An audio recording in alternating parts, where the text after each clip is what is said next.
भाई देखो, हम पहले मोशन के बारे में पढ़ेंगे। आखिर मोशन होता क्या है। मोशन को बोलते हैं हिंदी में गति। अगर कोई वस्तु यानी ऑब्जेक्ट अपनी जगह को बदलती है तो हम क्या बोलेंगे, गति कर रही है यानी मोशन करती है। दो तरीके के वो होती है, अवस्था होती है। ठीक है, अवस्था दो तरीके की होती है। अवस्था, ठीक है। इसकी अवस्था कैसी होती है, एक होती है विराम अवस्था, मतलब रेस्ट, कैसा, रेस्ट पर। एक होता है मोशन यानी कि गति, गति अवस्था यानी अवस्था, मोशन। भाई देखो, रेस्ट में क्या होता है, कोई भी ऑब्जेक्ट अगर अपनी जगह को बदले ना, वो रेस्ट पर यानी विराम अवस्था पर है। दूसरा, अगर वही ऑब्जेक्ट अगर मोशन में है, अगर वो अपनी जगह को बदलता है तो हम क्या कहेंगे, वो मोशन यानी गति की अवस्था में है। तो अब देखो, मोशन के बारे में तुम्हें छोटी मोटी नॉलेज होनी चाहिए। देखो, मोशन तभी होता है, गति तब होती है जब कोई चीज़ चलती है और साथ में समय का भी इस्तेमाल करे। बिना समय के कोई भी चीज़ चल नहीं सकती है, इस चीज़ को याद रखना। बिना टाइम लगाए तुम कहीं से भी कहीं पर नहीं जा सकते। यहाँ तक कि लाइट के को भी ट्रैवल करने में भी कुछ टाइम लगता है। जैसे मान लिया कि सूरज एक बल्ब है, उसको अगर मैंने जलाया तो वहाँ की रोशनी यहाँ तक आने में पूरे टाइम लेती है लगभग 8 मिनट 20 सेकंड। ठीक है, कितना टाइम लेती है, 8 मिनट 20 सेकंड का टाइम लेती है लगभग, समझ लो। यानी सूरज की रोशनी धरती का आने में इतना टाइम लगता है। फिर भी देखो, इसको टाइम लग रहा है कि नहीं, इतनी ज़्यादा स्पीड होने के बाद भी। अब आगे हम पढ़ेंगे मोशन में। और देखो, मोशन जो है ये दो तरीके का है। मोशन यानी गति, दो तरीके की, मोशन यानी गति। भाई देखो, एक जो होता है वो होता है क्या, एक समान। एक समान का मतलब यूनिफॉर्म। एक होता है असमान यानी नॉन यूनिफॉर्म। देखो, दोनों में क्या फ़र्क है। एक समान में अगर कोई ऑब्जेक्ट अगर ट्रैवल करता है, उसकी कुछ स्पीड है, उसकी कुछ चाल है, तो उसमें क्या होगा, उसकी स्पीड कभी भी बदलेगी नहीं। अगर मैं अपनी गाड़ी चलाऊं और उसकी स्पीड को ना बढ़ाऊं और ना ही घटाऊं, तब वो कौन सा मोशन होगा, एक समान यानी यूनिफॉर्म मोशन होगा। अब इसकी डेफिनेशन क्या बनेगी, पहले इसकी डेफिनेशन लिखवा देता हूँ। देखो, the motion in which an object covers equal distance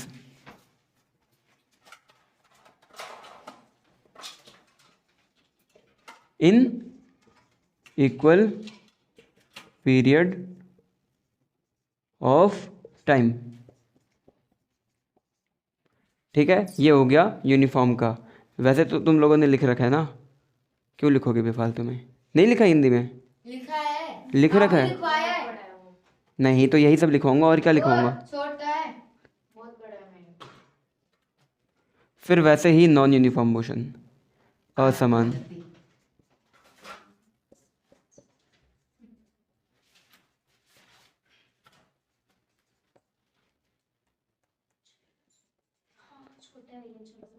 the motion in which an object covers unequal distance in equal period of time। देखो, दोनों की डेफिनेशन बहुत सिंपल सी है। अगर कोई ऑब्जेक्ट सेम यानी इक्वल डिस्टेंस कवर करता है, यानी सेम दूरी को वो तय करता है उतने ही समय में, यानी कि चलो मैं मान लेता हूँ कि मैं पहले सेकंड में 2 मीटर चलता हूँ, अगले सेकंड में जैसा जब भागूंगा तब भी 2 मीटर ही चलूँगा, अगला सेकंड जैसे बीतेगा उसमें भी मैं 2 मीटर चलता रहूँगा। यानी ये मेरी कौन सी गति है, एक समान यानी कि यूनिफॉर्म मोशन है, सिंपल सा। अब अगर यही ऐसा हो जाए कि एक सेकंड में मैं पहले 2 मीटर, अगले सेकंड में 3 मीटर, अगले सेकंड में 0 मीटर भागूं, अब इसमें मेरी क्या होगी, स्पीड बदलेगी, असमान गति होगी, असमान गति होगी यानी कि नॉन यूनिफॉर्म मोशन हो गया। सिंपल सी इसकी डेफिनेशन है कि अगर ऑब्जेक्ट कवर करता है distance unequal distance in equal period of time. भाई साहब टाइम तो हर बार सेम लगेगा, हर बार टाइम एक ही रेट से बढ़ेगा, हर सेकंड 1 सेकंड बढ़ेगा, बट वो दूरी अगर अलग अलग तय करता है तब वो नॉन यूनिफॉर्म मोशन होता है। बिल्कुल इसमें क्या फ़र्क है कि इसमें जो होती है स्पीड एकदम कांस्टेंट रहती है, यानी गति इसकी एक जैसी रहती है, इसमें गति अलग अलग हो जाती है। यही तुम्हारी डेफिनेशन थी इसकी। तो तुम्हारा एक समान और असमान यानी uniform and non uniform motion हो गया है ख़त्म। अब देखो मोशन को हम मेज़र कैसे करते हैं, मोशन को हम कैसे नापेंगे कि भाई साहब कोई भी चीज़ कितनी दूर जा रही है कितना समय लेकर, उसको हमने मेज़र यानी नापना है।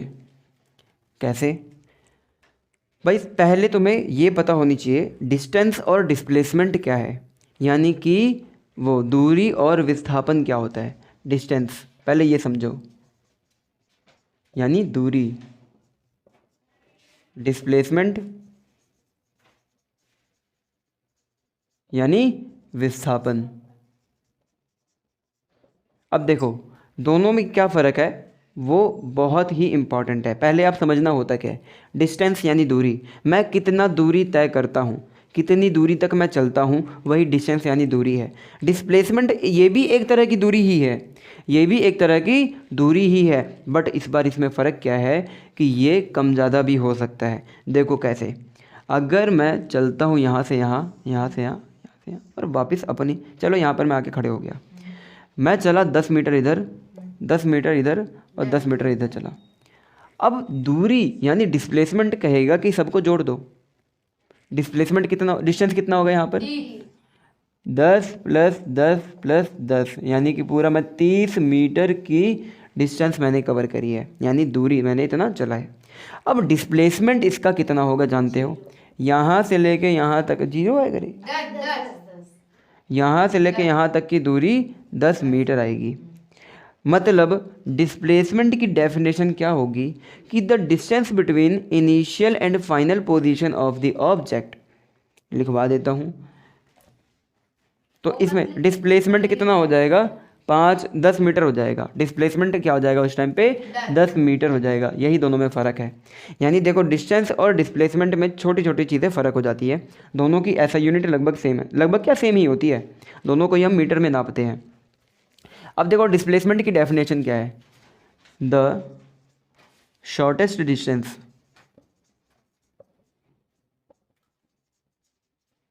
Between initial and final position of an object is called displacement. कि एक ऑब्जेक्ट के द्वारा कितनी दूरी उसने तय करी वो तो डिस्टेंस है।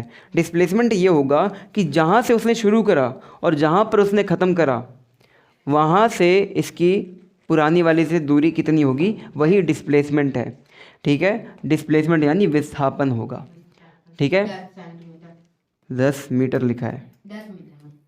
अब सपोज करो मैं यहाँ से चला, यहाँ पहुँचा, यहाँ पहुँचा, यहाँ पहुँचा, ये 10 मीटर चला, 10 मीटर, 10 मीटर, 10 मीटर। डिस्टेंस मैंने कितना चला बताओ, 40 डिस्टेंस मैंने चला, जब नहीं पता तो मत बोलो। दूरी डिस्टेंस कितना चला 40 चला, यानी दूरी में चला 40 तक चला। अगला अगर वो पूछता है डिस्प्लेसमेंट यानी विस्थापन, तो विस्थापन कितना है मेरा 0 है, क्योंकि जहाँ से मैंने शुरू किया था वहीं पर मैंने ख़त्म कर दिया, तो इसको हम बोलते हैं डिस्प्लेसमेंट 0 होगा। अब मान लिया कि मैं ऐसे आगे चला, ठीक है, ये मैं 10 मीटर चला बढ़िया से, कोई दिक्कत नहीं। अब क्या हुआ, ए से लेके बी तक मैं गया, तो डिस्टेंस कहेगा कि भाई साहब मैं कितना चला 10 मीटर चला, दूरी क्या मानेगा 10 मीटर चला। फिर अगर वो पूछता अगर ये बंदा वापस आ गया, यहाँ से जाने के बाद दोबारा से वहीं से वापस आ गया, बिना कहीं भटके इधर उधर बिना कहीं जाए वो दोबारा से अपनी जगह पर आ गया, इस केस में क्या होगा, दोबारा से उसका डिस्प्लेसमेंट कितना हो जाएगा, 0 विस्थापन हो जाएगा इसका 0, और डिस्टेंस कवर हो जाएगा इसका 20 मीटर, क्योंकि 10 गया 10 वापस। यही चीज़ है। अब मुझे एक बात बताओ, अगर तुम अपने घर से निकलने के बाद तुम घूमते घामते अपने स्कूल पहुँचे, स्कूल पहुँचे, ठीक है, तो तुमने कुछ डिस्टेंस भी कवर किया और कुछ डिस्प्लेसमेंट भी कवर किया, मानता हूँ।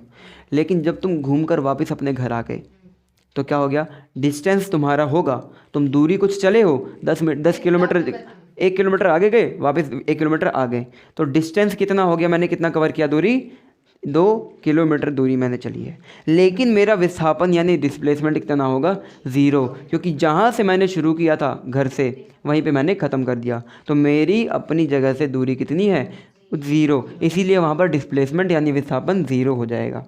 हो गया तुम्हारा विस्थापन और डिस्प्लेसमेंट।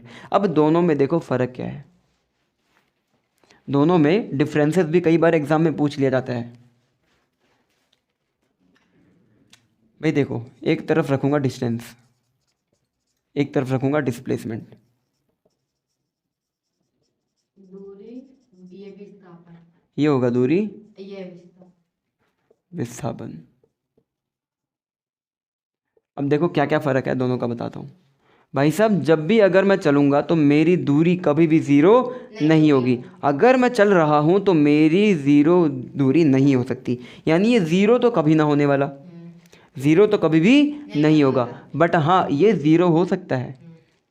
कैसे, मैं गया वापस आ गया, मेरा विस्थापन यानी डिस्प्लेसमेंट कितना हो गया, 0 हो गया। ये हो गया इनके बीच में एक डिफरेंस, तो ये चीज़ तुम्हें पता होनी चाहिए। जब कोई ऑब्जेक्ट मोशन कर रहा होता है तो उसके लिए जो डिस्टेंस है वो कभी भी 0 नहीं होगा। जब कोई वस्तु गति कर रही होती है तो उसका दूरी 0 नहीं होगा। लेकिन अगर वो विस्थापन है, अगर उसका क्या हो सकता है, विस्थापन, तो विस्थापन क्या हो सकता है, 0 हो सकता है अगर कोई चीज़ चल रही है तो। ठीक है, एक चीज़ ये होगी। दूसरा जो डिफरेंस ये है कि ये एक स्केलर क्वांटिटी है, स्केलर क्वांटिटी, ठीक है, और ये होता है वेक्टर क्वांटिटी।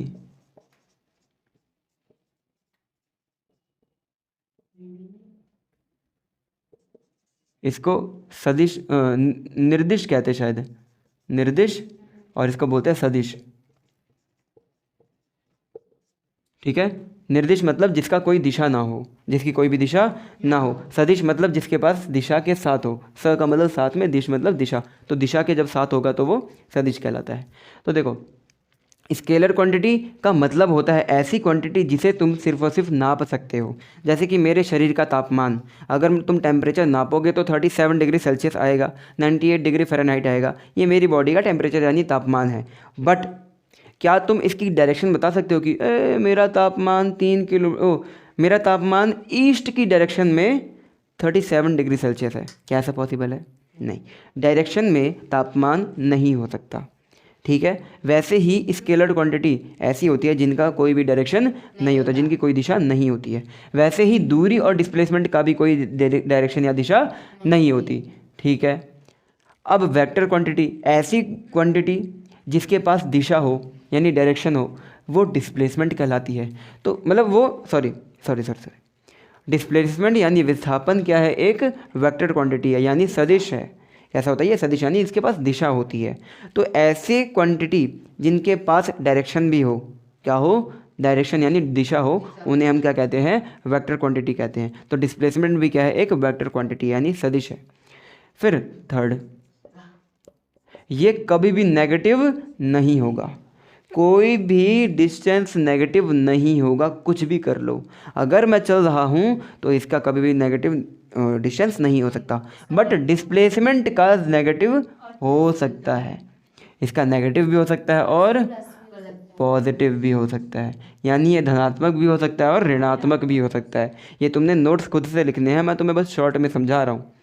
ठीक है, नेगेटिव एंड देन पॉजिटिव भी हो सकता है। अगला देखो, इसके पास दिशा नहीं होता है। क्या नहीं होता है इसके पास, दिशा नहीं होता है। इसको हम बोल सकते हैं कि नो डायरेक्शन। डायरेक्शन मतलब दिशा नहीं होती। इसके पास, इसमें क्या लिखेंगे, इट हैज़ डायरेक्शन, यानी इसके पास क्या होती है, डायरेक्शन होती है, दिशा होती है भाई।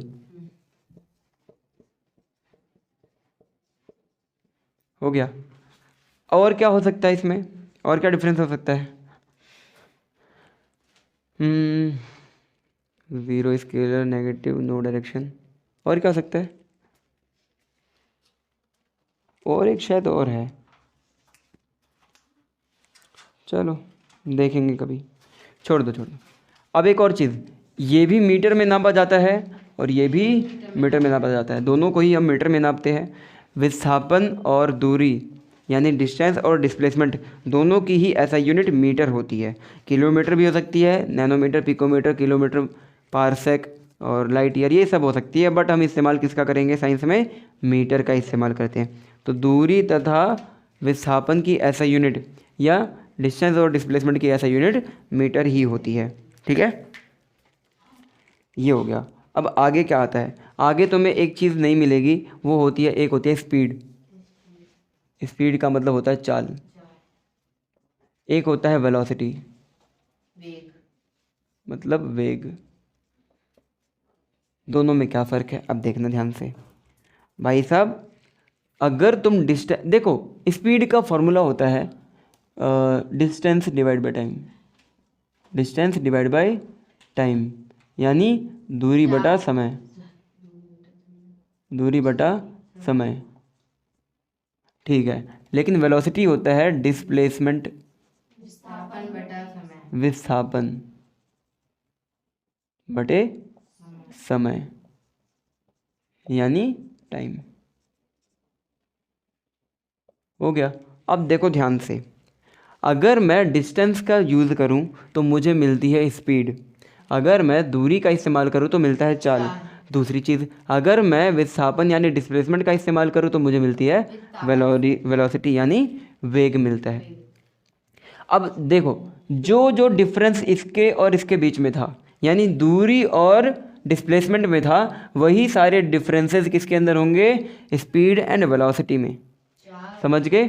चाल और वेग के बीच में भी यही दोनों डिफरेंस होंगे। देखो, अगर डिस्टेंस के जीरो नहीं हो सकता तो इससे बनने वाली स्पीड यानी चाल जीरो नहीं हो सकती। अगर विस्थापन जीरो हो सकता है, डिस्प्लेसमेंट जीरो हो सकता है, तो इससे बनने वाली वेलोसिटी यानी वेग भी ज़ीरो हो सकती है। ये डिस्टेंस यानी कि दूरी एक स्केलर क्वांटिटी है, निर्दिष्ट है, तब उससे बनने वाली स्पीड यानी चाल की भी कोई दिशा नहीं होगी। अगर इसके पास अगर वेक्टर क्वांटिटी है, अगर ये क्या वेक्टर क्वांटिटी है, सदिश है, तो इससे बनने वाला वेलोसिटी यानी वेग इसके पास भी डायरेक्शन होगी, यानी ये एक वेक्टर क्वांटिटी यानी सदिश होगा। अगला, अगर डिस्टेंस कभी नेगेटिव नहीं हो सकता तो उससे बनने वाली स्पीड भी नेगेटिव नहीं हो सकती। अगर डिस्प्लेसमेंट या विस्थापन अगर नेगेटिव या पॉजिटिव हो सकता है तो उससे बनने वाली वेलोसिटी यानी वेग भी नेगेटिव पॉजिटिव हो सकती है। फिर अगला, इसके पास दिशा नहीं होती। डिस्टेंस यानी दूरी के पास दिशा नहीं होती है, मगर उससे बनने वाली स्पीड और चाल में भी दिशा नहीं होगी। वैसे ही अगर इसके पास दिशा यानी डायरेक्शन है तो इससे बनने वाले वेलोसिटी और वेग में भी दिशा होगी यानी डायरेक्शन होगी। तो ये सारे डिफरेंसेस हैं। तो इसको मैं अगर हटा दूं तो डिस्टेंस की जगह लगा सकता हूं मैं चाल यानी स्पीड, और डिस्प्लेसमेंट की जगह लगा सकता हूं वेग यानी वेलोसिटी।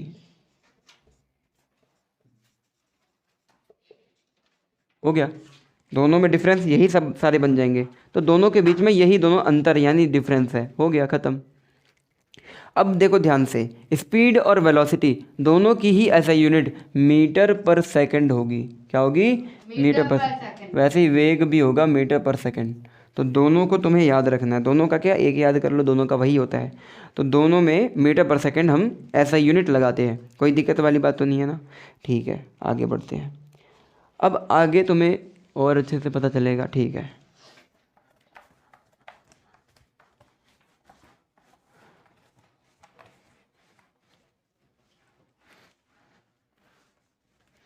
देखो अब तुम पढ़ोगे स्पीड के बारे में। स्पीड का मतलब होता है दूरी बटा समय। स्पीड मतलब वो चाल, दूरी बटा समय, डिस्टेंस डिवाइड बाय समय यानी टाइम।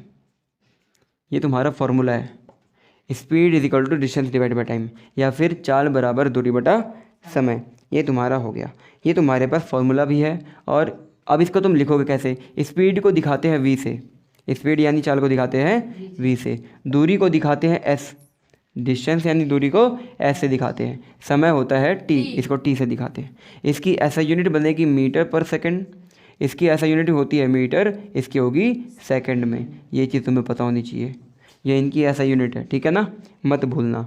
वैसे ही डिस्प्ले वेलोसिटी यानी वेग,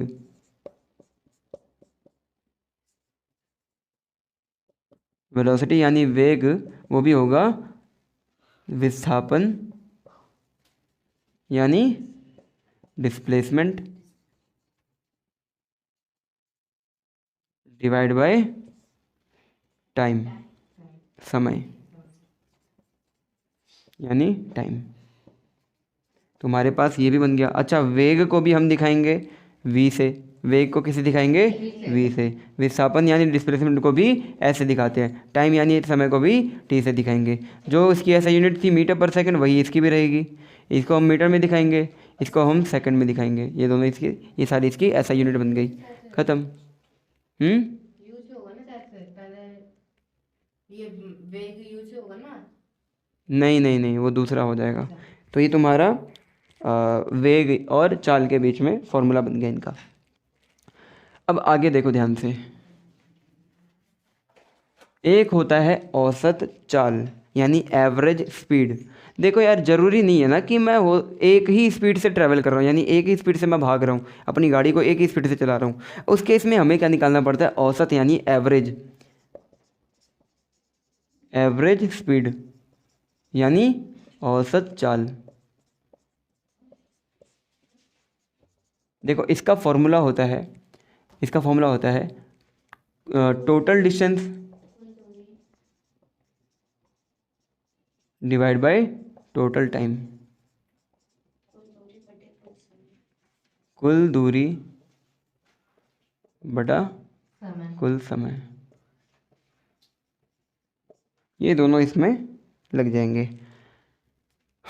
अब देखो, औसत चाल यानी एवरेज स्पीड को हम दिखाते किससे हैं? हम इसे दिखाते हैं वी ए वी से, यानी एवरेज स्पीड। अगला आता है टोटल डिस्टेंस, टोटल डिस्टेंस का मतलब होता है एस, या फिर ऐसे बोलो S1 plus S2 plus S3। जितने डिस्टेंस होंगे सबको जोड़ देना है, डिवाइड बाय जितना समय लग रहा है सबको करने में, वो ऐसे इनको सबको भी नीचे जोड़ दिया, और जितना मर्जी वहाँ पर टी बढ़ा दो, जितना मर्जी ऐसे बढ़ा दो, कोई दिक्कत वाली बात नहीं है। इस तरीके से तुम्हारा एवरेज स्पीड का फॉर्मूला बनेगा। इसकी भी ऐसा यूनिट मीटर पर सेकंड ही होगी।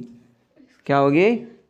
और इन सबको जोड़ दोगे तो मीटर ही आएगा, इन सबको जोड़ दोगे तो सेकंड ही आएगा, यानी एवरेज स्पीड की भी ऐसा यूनिट मीटर पर सेकंड ही होती है। ये एवरेज स्पीड है। एक होता है एवरेज वेलोसिटी, मार्कर होगा यार, बाहर लेके आना, औसत वेग। या ये इंक ले आओ, इंक।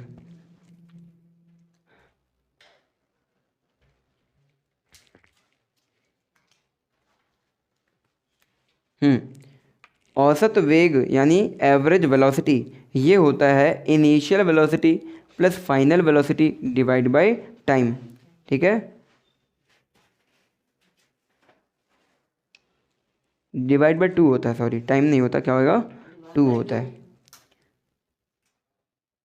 प्रारंभिक वेग प्लस अंतिम वेग बटे 2।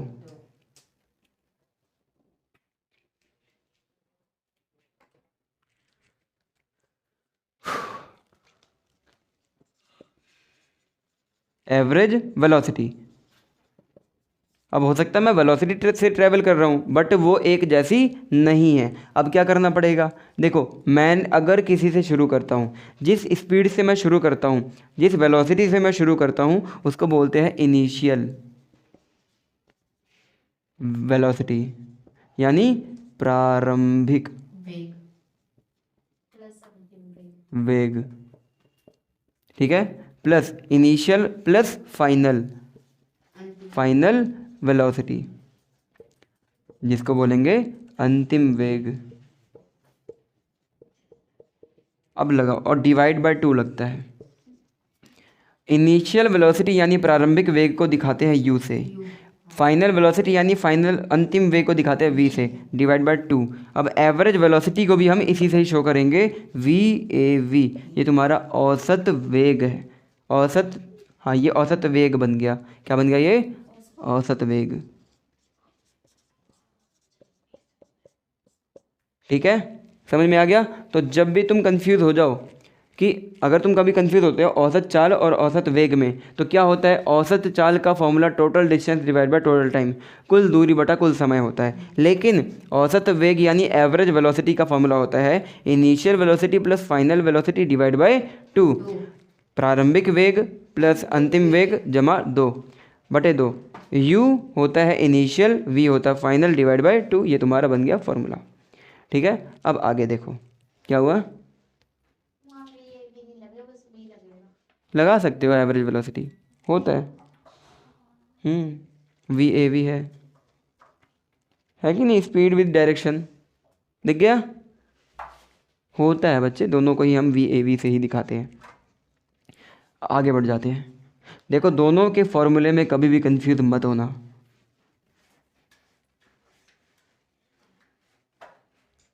अब आगे क्या है? आगे तुम पढ़ोगे। चलो अब एक क्वेश्चन कर लेते हैं। एग्जाम्पल है तुम्हारी एनसीईआरटी बुक का 8.1। एग्जाम्पल 8.1। क्वेश्चन कह रहा है an object travels 16 metre in 4 second, यानी ये एक डिस्टेंस कवर करता है 16 मीटर कितने समय में? 4 सेकंड में। टाइम कितना लगा है? 4 second. And then another 16 metre in 2 second, again वो क्या करता है? एक और दूरी चलता है 16 मीटर का, लेकिन इस बार ये 2 सेकंड में ही चल लेगा। समय कितना लगा इस बार? 2 सेकंड। देखो, एक दूरी ये होगी, दूसरे वाला ये, एक समय ये, दूसरे वाला समय ये। कह रहा है क्या कि what is the average speed of the object. Average speed ये होगा, वो क्या होगा? s1 plus s2 divide by t1 plus t2। जितनी दूरी है वो जोड़ दो, जितना समय है वो जोड़ दो। s1 होगा 16, s2 होगा 16 डिवाइड बाई t1 होगा 4, t2 होगा 2। 16 दूनी 32 डिवाइड बाई 8, 8 चौके 32, क्या आ जाएगा? 4। एवरेज वेलोसिटी की वैल्यू, एवरेज, अच्छा नहीं, अच्छा 4 2 6 है, सॉरी 4 2 6, और इसको काट दोगे तो 2 16 नीचे 3, यानी 3 चौके 3 पंचे 15, 1 3 3 9, 5.33 आ रहा है ना? 5.33 आ जाएगा, ये हो जाएगा तुम्हारा। अच्छा, इसकी ऐसा यूनिट क्या होती है एवरेज वेलोसिटी की? मीटर पर सेकंड। ये तुम्हारा आंसर है। ठीक है।